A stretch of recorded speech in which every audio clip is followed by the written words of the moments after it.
নমস্কার বন্ধুরা, বাঙালি রান্নাঘরে আরও একটি রেসিপিতে স্বাগত জানাই। শীতকালে বিভিন্ন রকমের শাকসবজি পাওয়া যায়, যার মধ্যে অন্যতম হলো মেথি শাক। আমার আজকের রেসিপি মেথি শাকের পরোটা। ডিনার বা লাঞ্চে, বাচ্চাদের টিফিনে যে কোনো সময় বানিয়ে খেতে পারেন। তাহলে চলুন কিভাবে বানাচ্ছি মেথি পরোটা। প্রথমে আমি একদম ফ্রেশ মেথি শাক নিয়ে নিয়েছি।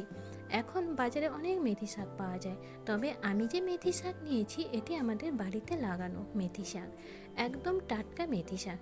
এবার ভালো করে আমি ছোট ছোট করে কেটে নিয়েছি। এখন পরোটার জন্য আমি নিয়ে নেব 1 কাপ আটা আর 1 কাপ ময়দা, আর দিয়ে দিলাম হাফ কাপ বেসন, দিয়ে দিলাম স্বাদ মতো লবণ। এবার দিয়ে দেব হাফ চামচ হলুদ গুঁড়া, হাফ চামচ লঙ্কার গুঁড়ো, হাফ চামচ জোয়ান আর 1 চামচ গোটা জিরে। দিয়ে দিলাম পেঁয়াজ কুচি, আদা কুচি, কাঁচা লঙ্কা কুচি।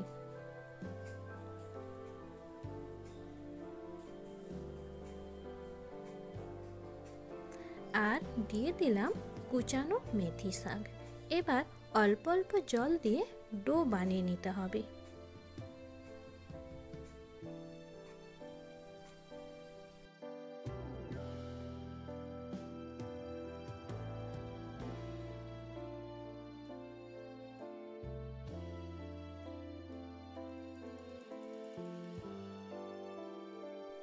ডো বানানো হয়ে গেছে।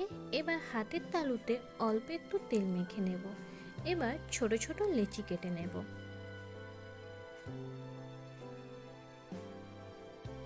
একই রকম ভাবে পুরো ডো থেকে ছোট ছোট লেচি কেটে নিলাম।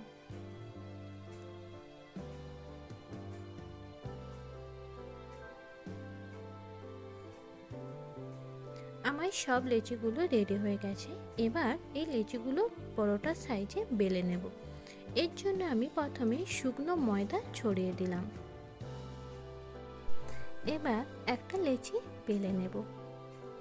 আমি গোল গোল পরোটা বেশি পছন্দ করি, তাই গোল গোল করে বেলে নিচ্ছি।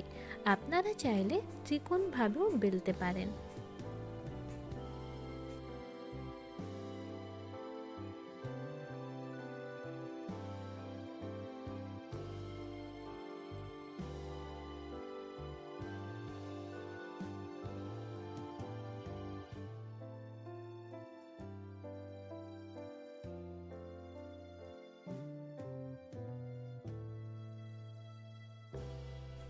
সব পরোটাগুলো বেলা হয়ে গেছে। এবার ভেজে নেব। তাই কড়াইয়ের ওপরে একটা পরোটা দিয়ে প্রথমে 2 মিনিট সেঁকে নেব। এরপর তেল দিয়ে ভালোভাবে ভেজে নেব। একই রকম ভাবে সব মেথি পরোটাগুলো ভেজে নেব।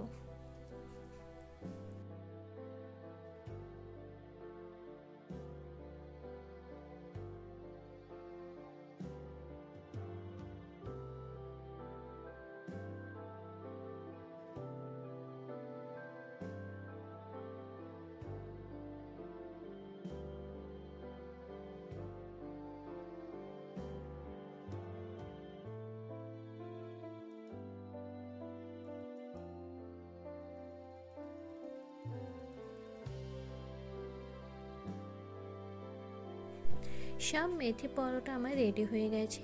এখন গরম গরম পরিবেশন করুন। যদি রেসিপি ভালো লাগে অবশ্যই কমেন্ট করে জানিও। দেখা হচ্ছে কাল নতুন একটি ভিডিও নিয়ে। ততক্ষণ ভালো থেকো।